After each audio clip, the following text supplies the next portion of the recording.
Good evening, everyone. Members, I will now proceed to read out the emergency evacuation announcement. There are no planned fire drills, so if the alarm activates, please leave the building in an orderly fashion via your nearest fire exit. The fire exits are through the two partition doors to each side of the hall and through the main doors of the hall or the storeroom adjacent to the stage. The fire assembly point is the roundabout island in front of the main entrance to the building. Please do not delay your evacuation to collect any belongings. Please do not return to the building until given permission to do so by council staff. Please note that this meeting will be audio recorded. Please switch off mobiles or turn them to silent. Toilets and hand washing facilities are available in the foyer area. Ready? Okay. Yeah. Members, there is a need to use microphones during the meeting. When I invite you to speak, please wait until there's a microphone in front of you before speaking, as microphones are needed for the hearing loop and also for the audio recording. They are all switched on and ready for you to speak, so you do not need to adjust them. Please make sure the microphone is directly in front of you before speaking. Members, voting will be done on a show of hands in line with the Constitution. I will ask for a show of hands for, then against recommendations, and finally I will ask for a show of hands from those abstaining from voting. So, agenda item number 1, apologies for absence. Members, we have received apologies from Councillors Sharp and Councillor Wilson, Councillor Mrs Lisa Newport and Councillor James Newport. Are there any other apologies? None.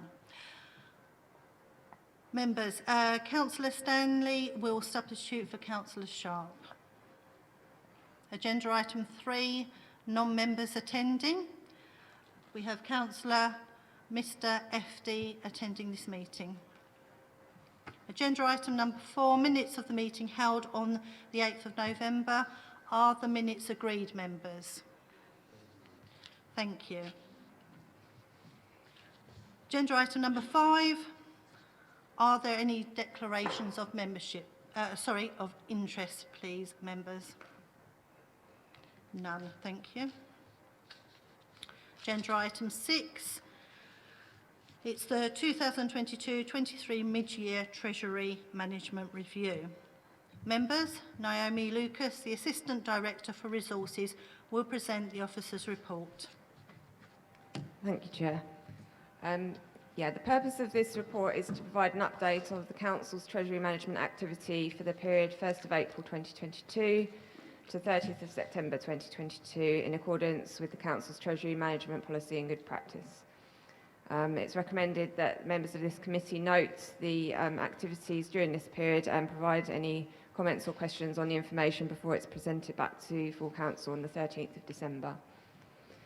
So members will note at section 3 there's an economic update which sets out the current economic position and also some interest rate forecasts provided to us by our Treasury Management Consultants Link. Section 4 sets out any changes to the capital and treasury strategy, of which there have not been any. And section 5 sets out the kind of prudential indicators that we're required to report on throughout the year.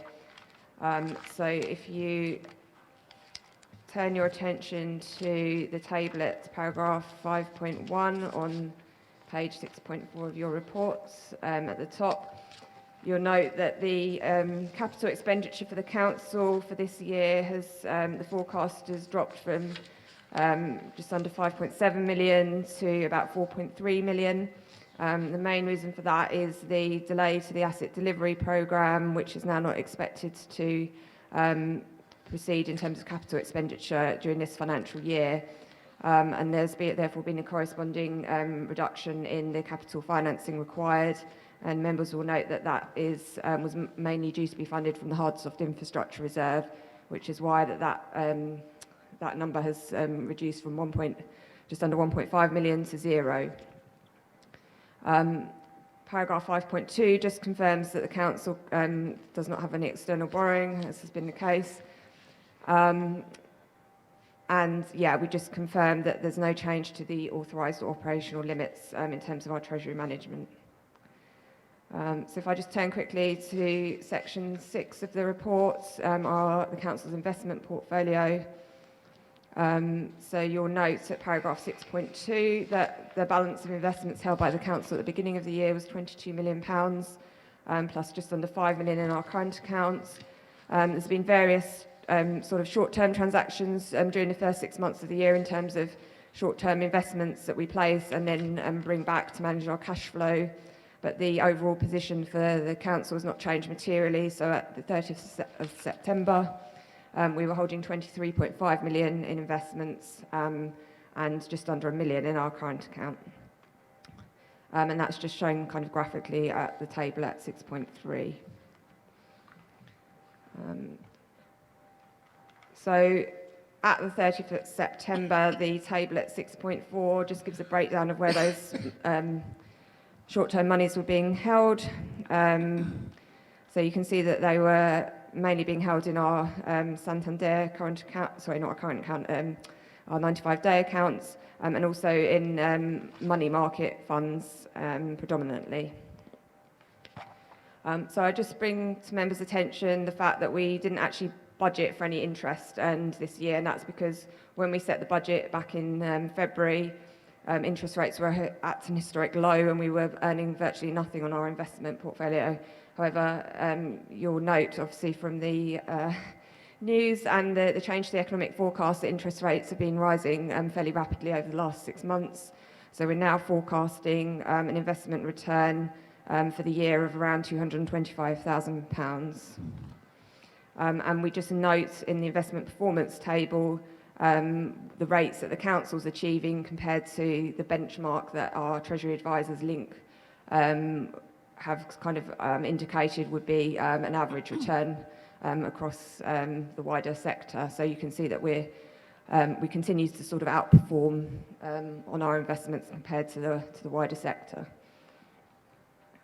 I would also just quickly like to draw your attention to paragraph 6.6, where we note that we set our own sort of internal limits to hold our cash balances in our current account at £5 million normally. That is just an internal limit and is just intended to ensure that we don't hold sort of vast amounts of cash in our current account. That being said, it obviously is an internally set limit that we put in our Treasury strategy, and there was one occasion during this 6-month period where we did temporarily go over that £5 million limit for a day, and that was just as a result of human error where a drawback of cash wasn't processed properly on the system. But that was corrected immediately, that it was realised, and there's no wider ramifications of that. But obviously, just want to be transparent and point that out. So I think that's the main points I'd like to sort of cover. If anyone's got any questions, happy to try and answer them. Thank you. Thank you, Naomi. Members, have you got any questions for Naomi? Councillor Mrs. Gadsden. Can you hear me okay? Yep. Thank you. Sorry, my phone's gone off. I think you answered the first question that I was going to ask, was about the hard-soft infrastructure reserves. Could you just, on page 6.5 and the graph just below 6.2, could you just explain the figures where it goes from 22 million to 43, 42 and then to 23? Yeah, so as I said, the starting balance of £22 million, is what we're holding on the 1st of April. The 43.5 and 42 kind of, I suppose, can be a bit hard to understand, but it's basically the cumulative impact of where we've invested smaller amounts just for cash flow purposes. So we might, on a day-to-day basis, invest 5 million and then draw it back a few days later, and invest 2 million and then draw that back a few days later. So the 43.5 million is the kind of the cumulative impact of all those smaller investments. But you'll see that the corresponding figure in terms of the amount we brought back of 42 million is nearly the same figure. So it's really just, as I say, the kind of short-term comings and goings in terms of cash flow management. It's not actually amounts that are invested, for any particular wider purpose. It is just to make sure we've got the cash we need on a day-to-day basis. Right, okay, sorry. Did you explain that? I must have missed No, it. no, sorry, okay. I just mentioned the starting and opening balances, yeah. Right, okay. And, the investment figures, obviously the interest rates are in our favour at the moment, and the way that the money is invested, when we look at the interest earned on our 3 months investments, I would assume, but through those amounts that we have, clearly we have quite less in the 3-month investments, but they're making a very good return. I'm just wondering, is there movement to put more money in the longer term investments to get a better return? Yeah, well, our primary objective is to ensure liquidity, so we've got the right amounts when we need it. So we tend to do shorter term investments just so that we can bring the cash back when we need it. We haven't got the ability under our current strategy to invest for more than a year, but yeah, there is the potential to sometimes invest for slightly longer periods of 3 to 6 months. It just really depends on the availability of kind of certain products and what we need at a particular time. So there's no particular reason why we shouldn't lock up a bit more for slightly longer periods, but our current strategy doesn't allow us to invest for more than 12 months at the moment. Can I just ask, is that strategy regularly reviewed? I mean, especially in light of the interest rates at the moment.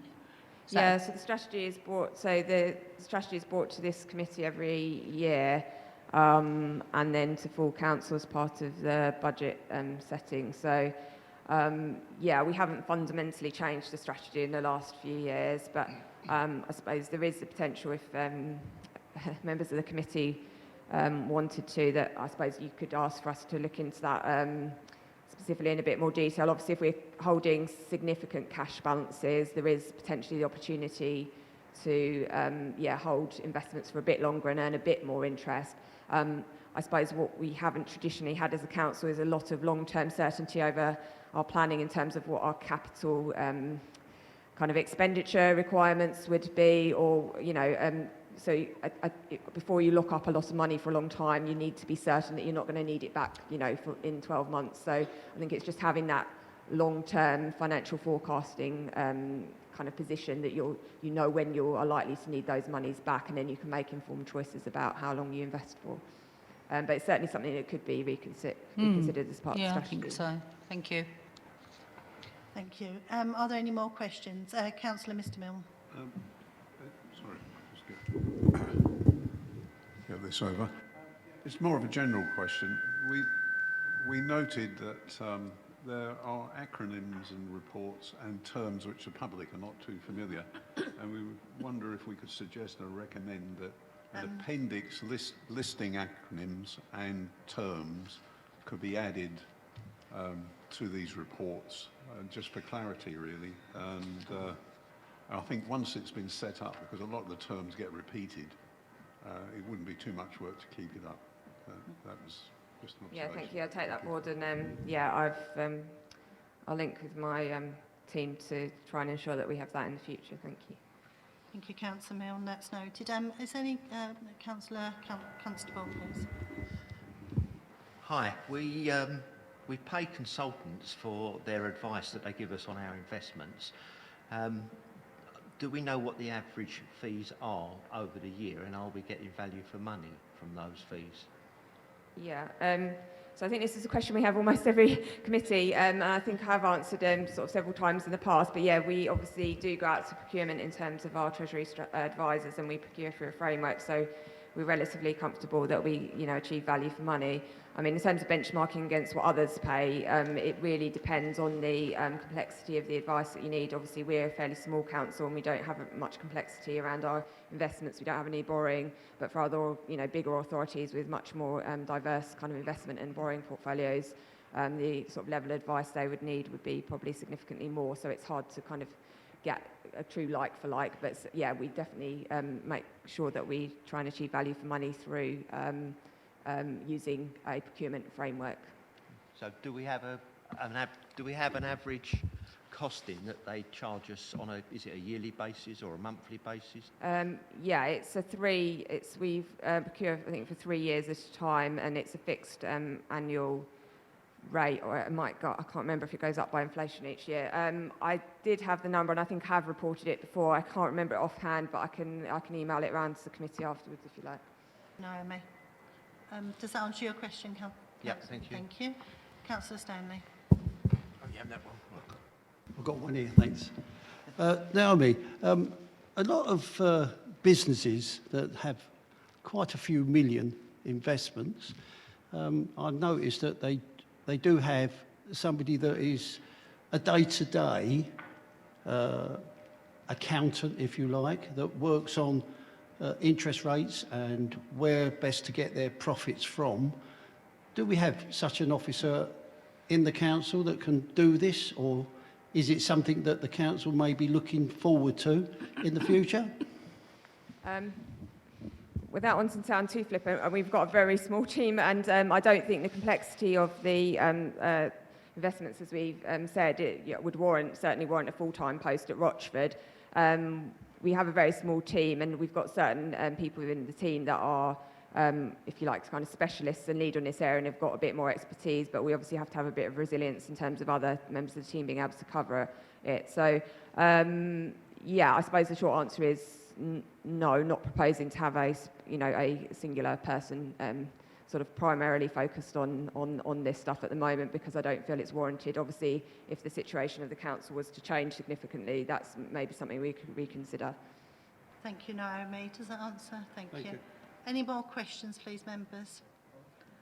Thank you. Then, if I can, please, members, there is one recommendation on paragraph 11 on page 6.7 of the report, that the contents of this Treasury mid-year report be recommended to full council. Can those members in favour please raise their hands? Thank you, members. That is unanimous. Would like members to note that it is actually Naomi's last overview and scrutiny committee meeting with us before she leaves the council. So I think everybody will echo my words, and we thank you sincerely, Naomi, for all your hard work. I think you've had some grillings upon times and dealt with them superbly. So good luck in the future, and thank you. I think you'd like to leave. Yeah. Thanks.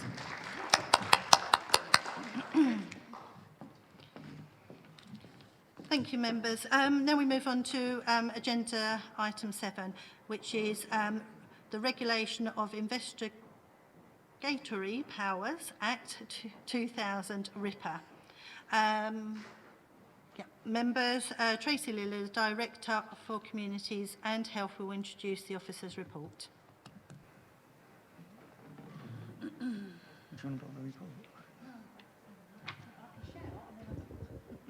Thank you. That's better. Apologies for my lateness. I was in South Street doing the cost of living webinar. But as members will know, the purpose of the report is just really to update you on the use of RIPA over the past year, which is zero. We don't use it. We haven't used it since 2011, and that's quite right, actually, because RIPA, for those of you that don't know, is targeted surveillance, which is not something that we as a local authority should be doing. We can cover everything that we need to do in our powers and our realm by the powers available to us already. Covert surveillance is really around police investigations and the intelligence community. But I'm happy to answer any questions that any members may have. Oh, and the hand's gone up already. Oh, two. Thank you, Tracy. Members, Councillor Myers. Good evening. Just a quick question. Up until 2004, when my late wife died, she was employed by Brentwood Council as a benefit fraud investigator. Her and her partner, Carol, on a regular basis, probably once a week, applied for RIPA authorisations to check people claiming benefit where they were saying they were living alone, and they would sit up outside the house just to make sure there was no one going in and out. So do Rochford District Council have nothing to check this sort of behaviour? I mean, there's two questions really. Why does Rochford not bother investigating this type of benefit fraud? And if they are investigating it, are they doing it unlawfully outside of the RIPA Act? Yeah, no, I can answer that for you. In terms of Rochford currently, anything around housing benefit or universal credit is investigated by the DWP, so the Department of Work and Pensions, and that has been the case since 2017.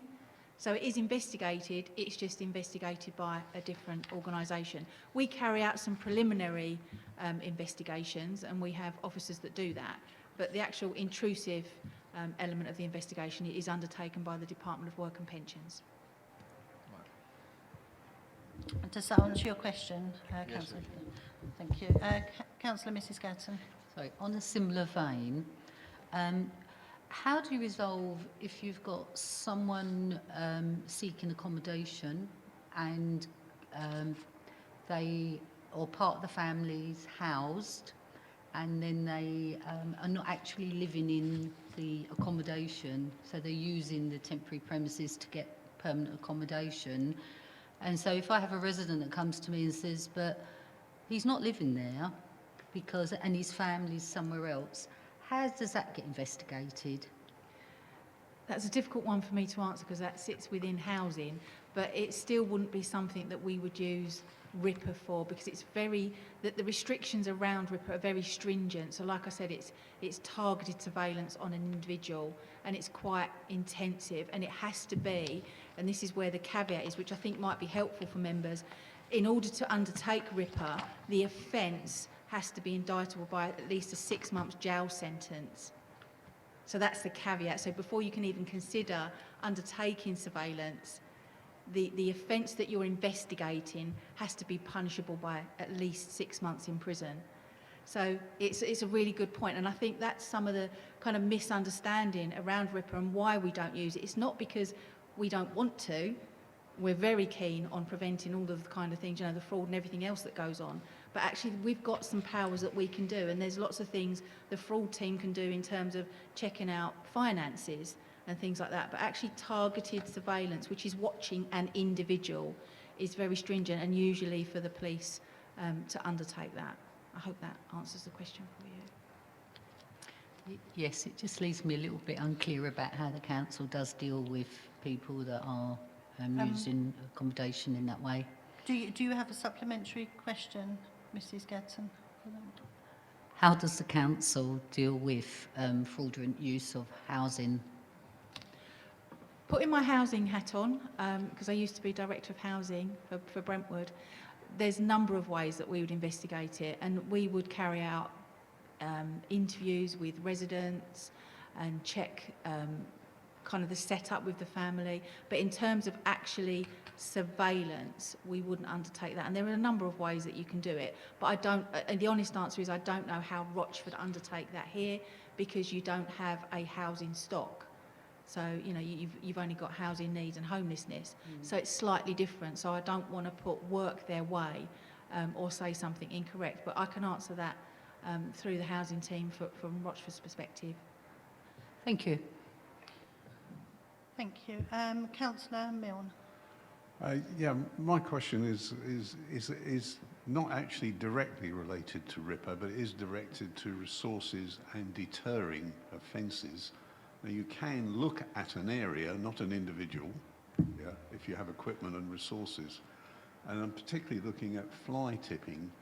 I mean, this area, I'm rather surprised we haven't had more trouble, because it's kind of wide open like the Wild West, because they can come breezing in, dump things anywhere, We're not known to be using cameras to look at known fly tipping sites, and it must affect people in the environment section of the council and cost us money. The fines are actually probably less in the money recovery than it is in cleaning up. So that this kind of area and the antisocial behaviour area, we're looking at areas, not looking at people. So we're not looking at a directed or intrusive surveillance. So I'm into all this because I used to be an intelligence desk manager in the Met, you see, because we use this stuff. And also, so that this kind of resourcing, now we're in with Brentwood, is there any chance we might be able to get some kind of capability? And then the news gets out, there's probably bad news to tip in Rochford. That's the first question. The other thing is antisocial behaviour, graffitis, and all those kind of things get reported. And again, we're looking at area, not individuals. And it's more of a passive evidence generator. But then I know the police can do it, but I could well imagine they probably won't bother because they've got other things to do. You know, that is a problem. So they're the two things, is to do with resourcing and to do with that kind of approach. And finally, the last thing is, who are our liaison officers with the DWP? And I know we've got community safety with the police, who are all right there, and perhaps with even HMRC, whoever's involved, you know, because you're obviously using those bodies and not getting involved in it yourself. So I know there's a few things there, but it's mainly the area coverage, not the individual. No, I'll do my best to answer because you've poked a bear, because community safety is my passion and fly tipping is a scourge on communities, quite frankly. I'm very careful when I'm here as a Rochford officer that I don't come in and say, we do this in Brentwood. But one of the things we are lucky with in Brentwood is that we do have a team. So what I can assure members is that I'm looking at a review, service review of the offer, if you like, around community safety. One thing I would say is fly tipping sits with me in Brentwood. It doesn't sit with me in Rochford. That may change. But what I can assure members is we do in Rochford use cameras for fly tipping. We just put out posters and stuff just to let people know. It's a really difficult one, and I'm very upfront and honest. You'll get to know me as time goes on, love me or hate me. I don't think cameras are necessarily the answer, and I'll give you a really, really brief, good example, because I get far too excited because I have no life. We work with an organisation called National Enforcement Solutions, who I'm hoping to bring over to Rochford, and I'll give you a bit more detail about that in a moment. But we use some of their cameras, and they're quite well hidden, and we're very lucky in Brentwood that we've got signs out already because we have CCTV. So it wasn't covert surveillance, it's just targeting an area, as you say. And a vehicle turned up, very identifiable, wonderful number plate, gentleman gets out, clear view of his face. I literally jumped in the office, and I don't move about that much, with excitement, because I thought, we've got him, bang to rights. It turned out to be a cloned vehicle, and it was a completely innocent person, and we never identified the individual. So what I would say to people is CCTV has its place, but community intelligence is the key. And what we do in Brentwood, and I'm hoping to kind of replicate that over here, is that our officers will go out, they will investigate a fly tip, and we will go through a pile. And another example, I love a live example. I was out on patrol with the police a few moons back, and a vehicle went past with loads of hardcore on it, quite late at night. So the police pulled it over, and they said, oh, we're just doing some work up the road, you know, sir. So I said, well, where's your waste carrier licence? Oh, I don't have it on me. Well, you need to have it on you. You need to produce it. He said, well, I'm going to this site. I said, okay, well, that's fine. Well, I'll check that site in the morning. And I went back to the address with the officers that were with me, knocked on the gentleman's door, and he rather sheepishly opened the door and said, I'm going to help you. And I said, you've just had your driveway done? And he said, yes, that's correct. I said, we've just pulled the vehicle up down the road with all your hardcore on the back. Did you check they had a waste carrier licence? And he said, well, no, I didn't think that was my responsibility. I said, it is. And unfortunately, we're now going to issue with a £700 fine because it's a duty of care. So there's more than one way to skin a cat, as I say. So it's about being proactive around it, working with the community, having that community intelligence. One of the things we do, and I'm hoping to, again, to bring it over here, with our and developing it in a different way, because it will look differently for Rochford than it does for Brentwood. But we have weekly tasking, so we look at hotspot areas, emerging trends, issues that we need to address, and we target those areas with our partners accordingly. So that's something that we'll look to bring in as we move on. In terms of community safety, again, you've got one part-time community safety manager here. You don't have a housing stock, so it's slightly different.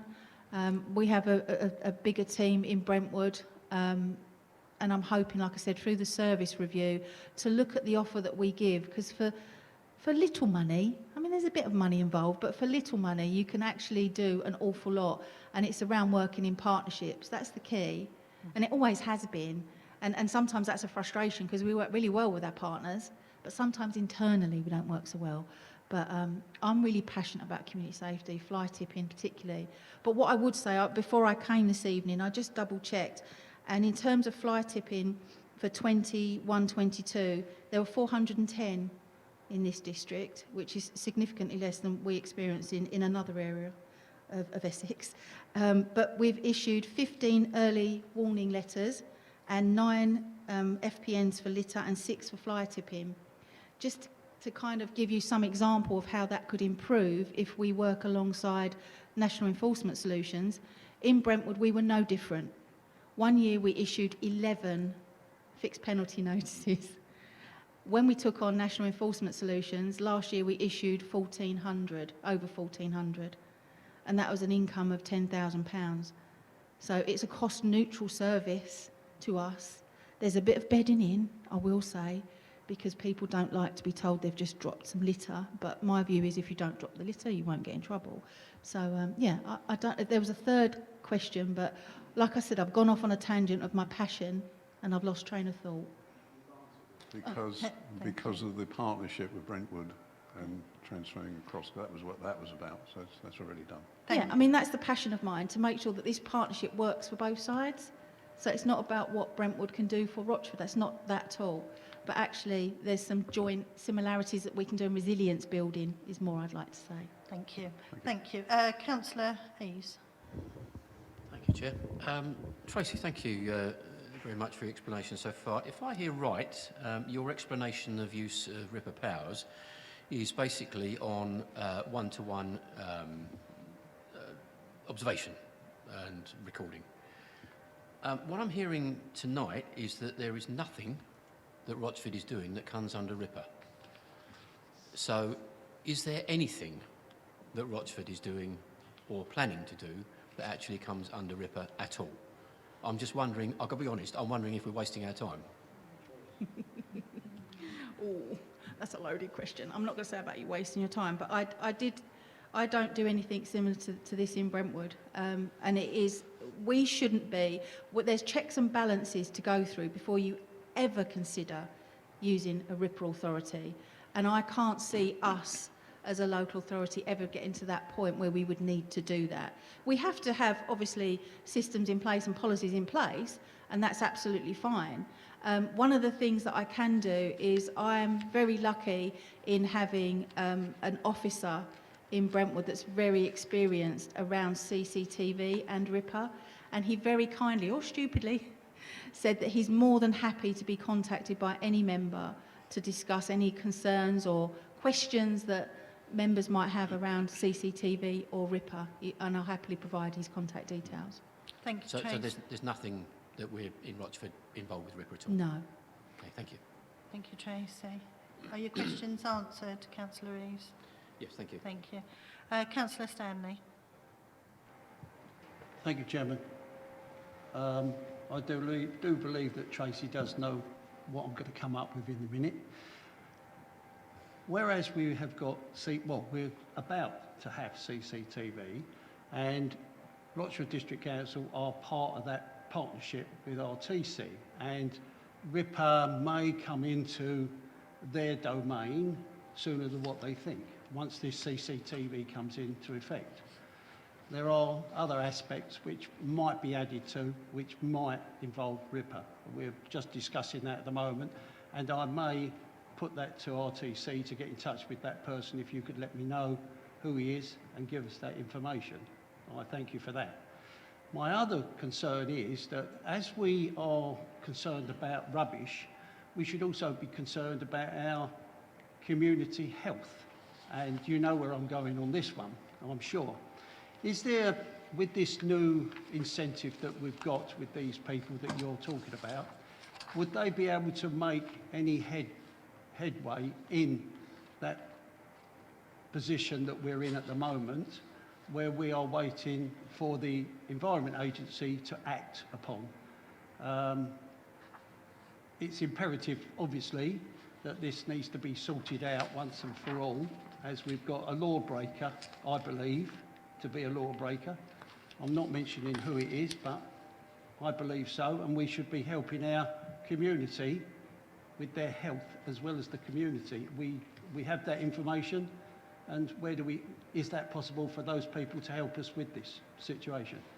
I'll try and answer that in general terms rather than specific terms. In terms of RTC and our CCTV, that's a tongue twister, Jonathan Woodhams is the officer, and he's actually been in contact with, I think it's the clerk at RTC, around supporting the work that they're doing around CCTV.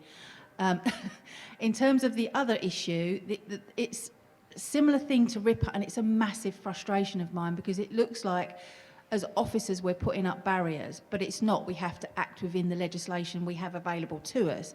And unfortunately, if people want to say, for example, have bonfires, that's not illegal. In order for us to prove it's a statutory nuisance, it's really difficult and really challenging, but we, as officers, a qualified officer has to witness it to be able to assess whether it is a statutory nuisance or not. So bonfires themselves are not illegal. The statutory nuisance element is why you need the qualified officer, because they are cross-examined through the courts when we take cases to court.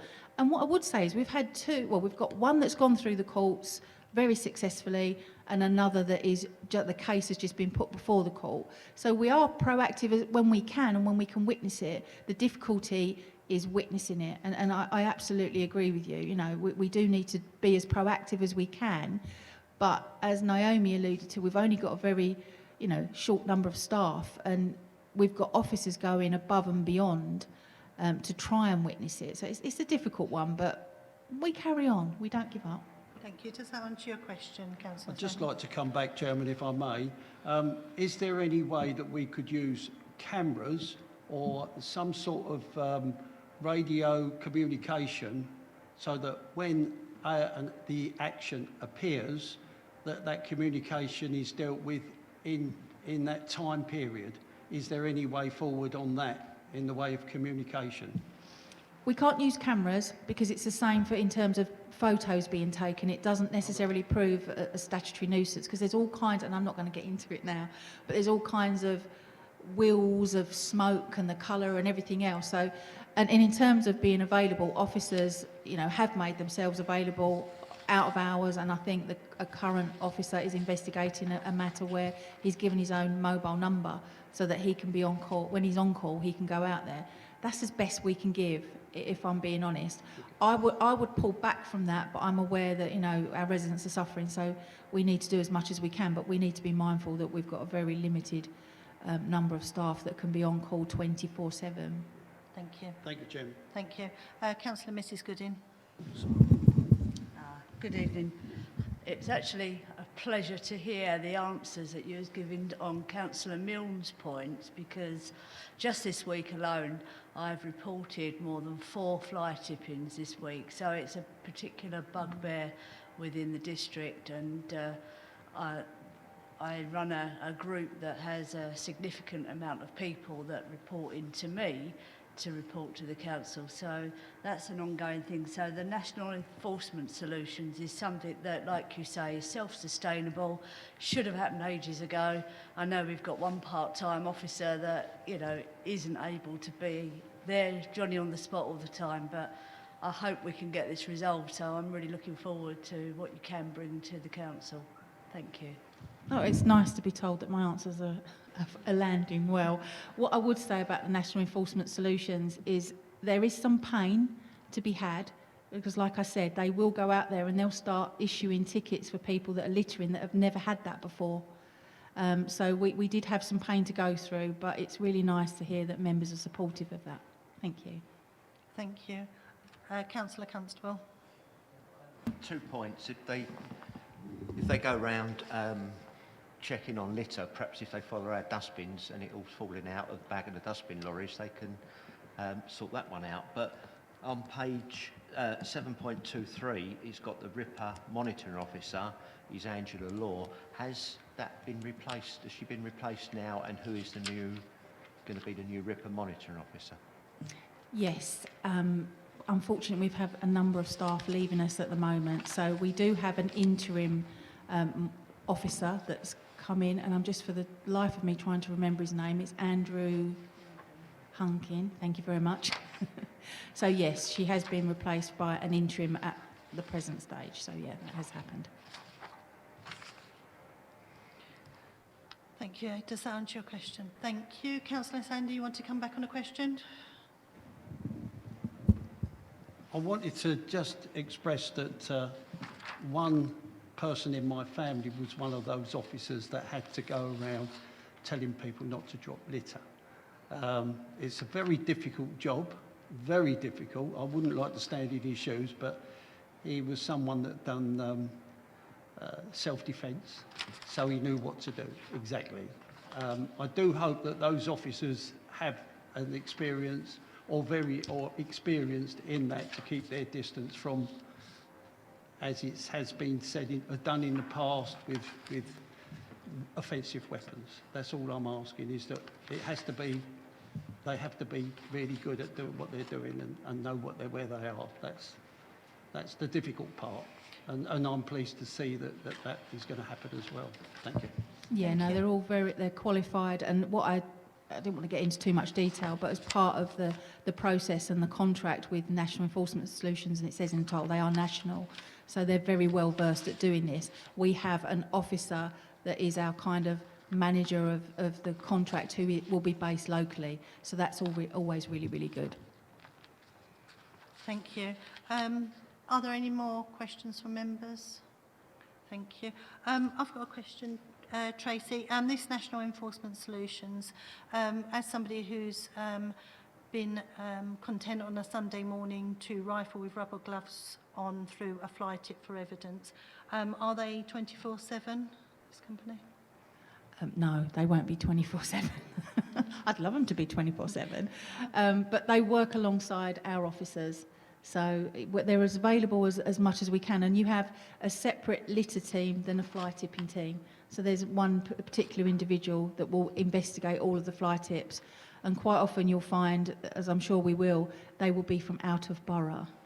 But yeah, they're very good at investigating the fly tips, I have to say. And they will follow through on duty of care. Okay, well, we'll have a conversation around whether they're out of borough or not, or district, we should say here, offline. But it would be good to know we could find a resource at weekends, because that is the prime time that we have the fly tips. I might be able to reassure you, because one of the things that we did is that the individuals that will go out and see the fly tips are those that are clearing it, which are a different set of people. So we do a toolbox talk and we give them the powers on how to gather the information from the fly tip whilst they're clearing it, and then that's then passed on. So they don't necessarily have to be there at the time that it's found. It's about working alongside other officers within the council so that the evidence is gathered appropriately. Because one of the things we found in the early stages is the wonderful guys from our depot, we're lucky enough to have a depot, they will go out and they'll remove the fly tip and they'll just go plonk on the officer's desk of what they thought the evidence was. And so there's some education around that. But yeah, it happens very seamlessly, I can assure you. And what I meant by out of borough was that the perpetrators are usually from out of borough. And that's what I was referring to, that possibly not. Just a couple of points. So, one of the members mentioned that it had Angela Law's name in this report. What page was that? Sorry. Last page. Right, so that needs to be amended. Yeah, at the Please. time she was still in post, but that will be amended. Yeah. Thank you. And also there is one error on page 7.7, 3.7. 1, 2, 3, fourth line down on that paragraph. It reads, custodial sentence of 6 months or more, or criminal offences. Is that correct? Should it read as that, custodial sentence of 6 months or more, or criminal offences relating to the underage? It just seemed that the or more might have been a typo, or is that correct? No, that's correct. It has to be a minimum of 6 months. Or more, okay, yep, just needs a comma in there then, I think, just a little bit of grammar. Members, there is one recommendation at paragraph 10.1 on page 7.2 of the report that the Council's annual usage of RIPA be noted. Is this noted, members? Thank you. Tracy, you're welcome to leave if you'd like to. Thank you very much for your report. Okay, members, agenda item 8, terms of reference of the Council's flood forum. 3.7, Tracy said minimum sentence and it says maximum sentence.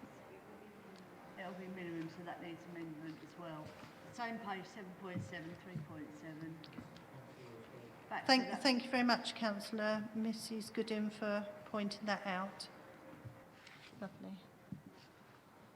You've got that, haven't you, Sonia? Yeah, thank you. Members, I would like to invite Councillors Lambourne, Milne, Stanley to present their verbal update on the Task and Finish Group's review of the terms of reference of the Council's Flood Forum. I know both myself and also Councillor Mr Efty have been part of this. Who would like to lead on this? Raise your hand. Councillor Milne, if you'd like to go first, thank you. Okay, I was asked to set 5 questions concerning flood management and asking if there's any proactivity or resilience to deal with that, and about our relationship with the statutory bodies that actually have responsibilities, which is Essex County Council, Anglian Water, British Waterways Board. And I got the information for the questions really from the typical questions that other district councils are asking up and down the country. And the reply was generally we are more reactive in dealing with flooding after it happens, because I had a reply from Jeff Stacey, who deals with emergencies. But having said that, in his reply, and this is probably quite heartening, he said they had a meeting on the 10th of November and things had been delayed because of the amalgamation with Brentwood, or the administration with Brentwood and Rochford, the transformation programme. And it was agreed to put forward the case for the appointment of a new member of staff to lead on drainage and flood prevention and the issues concerning both councils. And that proposal is currently being developed. So though at the moment they do something after somebody's house has been flooded, that there are issues with riparian owners and getting them to do anything. There are issues with sustainable drainage and modernisation, because some of the old parts of the district have got the old-fashioned sewer and not separate surface water drainage. But they're large capital projects. So he did cover each of the questions quite well. I won't wade through them all, but I can send you the response. Probably easiest to do rather than read it all out. So we looked also at the Flood and Water Management Act 2010, but he wasn't familiar with that, but other councils have been asking about that. And the related flood and coastal erosion risk, because we've got, we've got seaside. We're going to look at it, and we've also got river estuaries. So that side of the district, although I'm from Rayleigh, doesn't affect me too much, but it does if you're up on the Crouch, So there we are. So he also says that he wasn't aware how RDC updates flood risk management as a major consideration under the National Planning Policy Framework. Because one of the questions was, in view of the building that's going on, and the fact that they have to put surface water storage tanks in and all the rest of it, in the modelling, a particular concern, and we did turn it down, was the building that was proposed off the Eastwood Road in what is a surface water valley, drainage valley. Well, I was quite worried about that, as all the ward councillors were. But it was said by Essex County Council that was going to be okay. You know, I wouldn't like to live downwind of it.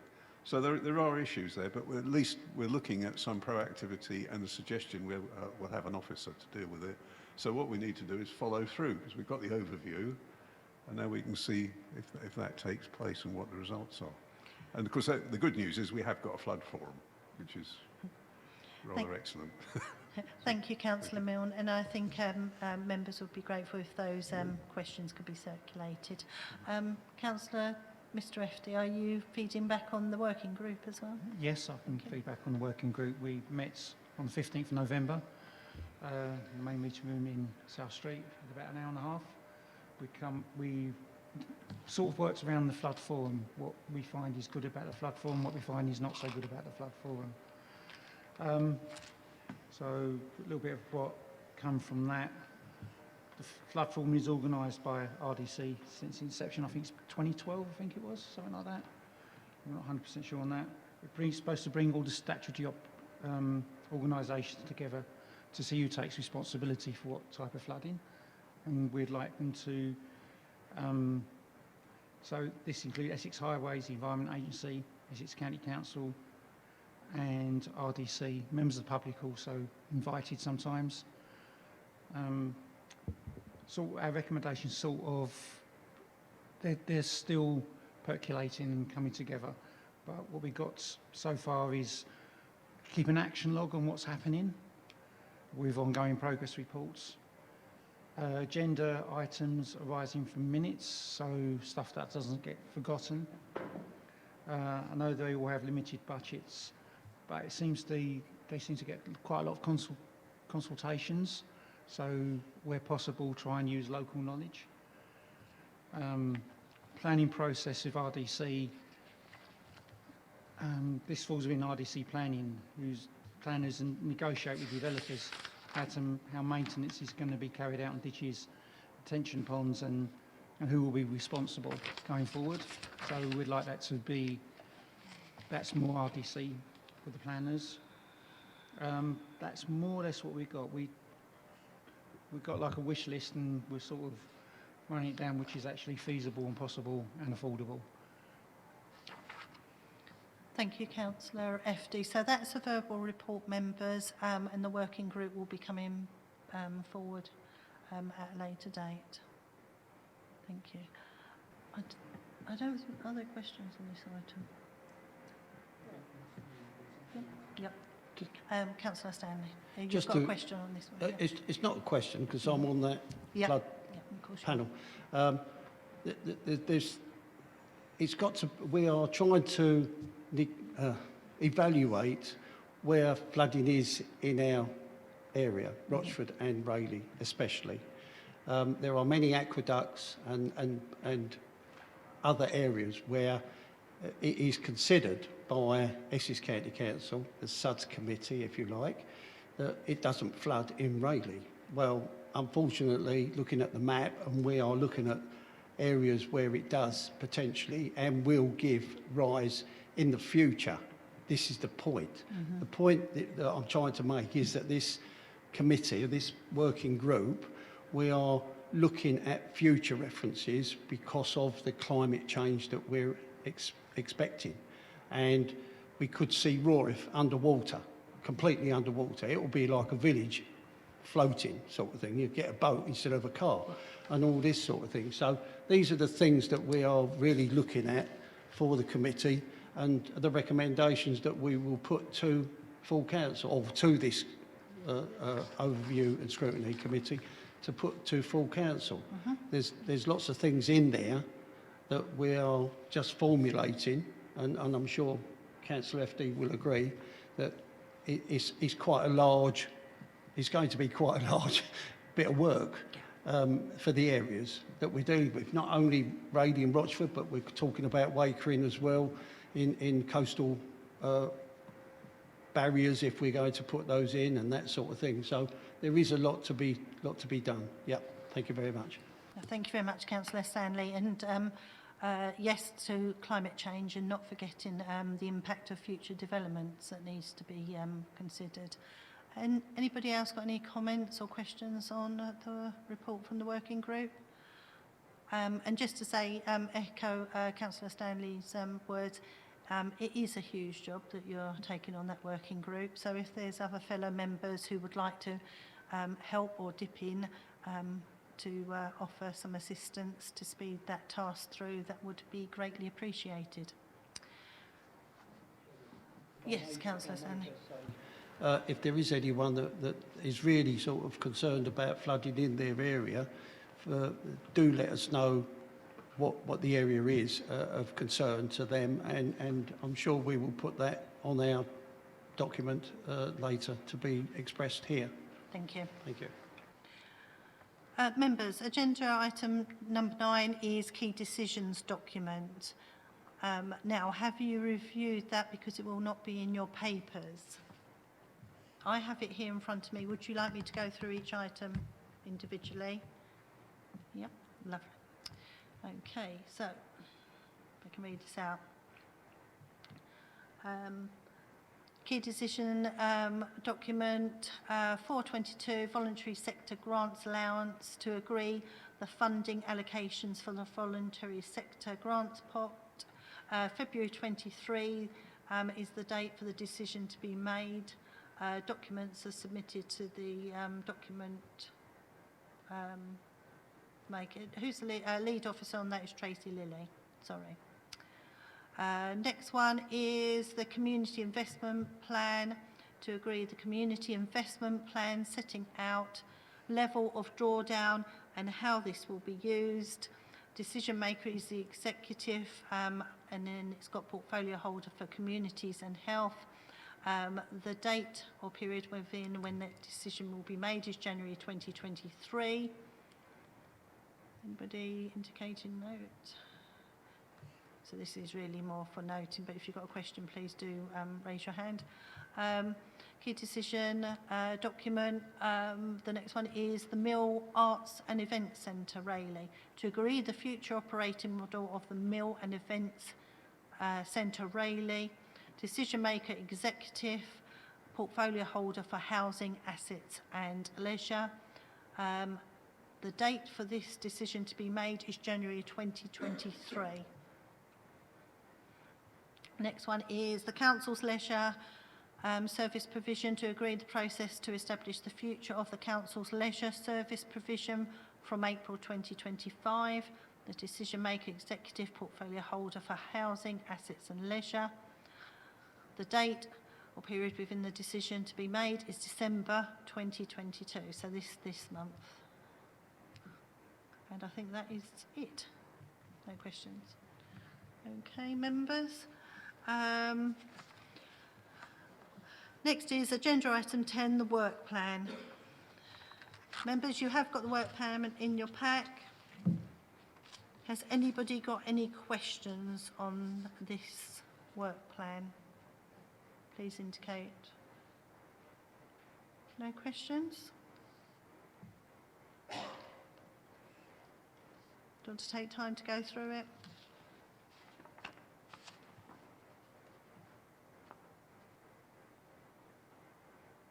No one's indicating. So that is the last item on the agenda, members. So at 20:29, the meeting is closed. Thank you very much.